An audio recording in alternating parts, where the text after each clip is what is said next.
What we do in the Power Edition panel, I think, is have that really vibrant discussion about who's playing and how are they playing, and what are they doing that might be having some influence on major decision makers across different sectors. Good policy is good politics, and good politicians and good business leaders are not those necessarily seen as wielding the power in the Australian community.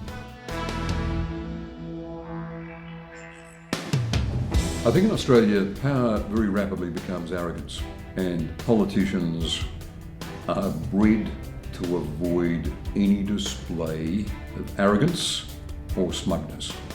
In choosing the people that I think should be on our list, I would like to see people use power in a constructive way rather than in a blocking way.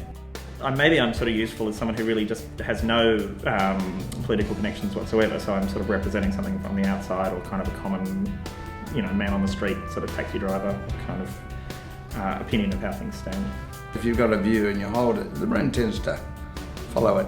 But then again, I think that the system, which is rather clever, is it's a private vote at the end, so you knock out that anyway. My role as a social researcher is really to make a contribution about how the electorate perceive power works in Australia, which is obviously very different to how it actually works. I'm much more interested in where power is less obvious, more about influence, about shaping people's views, leading the community. Power centres in Australia around the political processes, state and federal, and the financial processes, and then the cultural aspects invest themselves into both of those sectors and give a bigger rounding to what's happening in the community.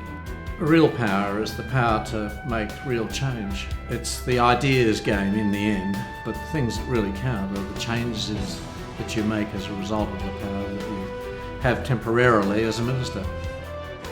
The dynamics seem to change quite markedly from year to year. There's more noise and we're more connected, and there are probably more contenders nowadays because we know a lot more about what's going on in the world and what people are saying, and they have many more platforms on which to say it. But ultimately, I think the ingredients are immutable.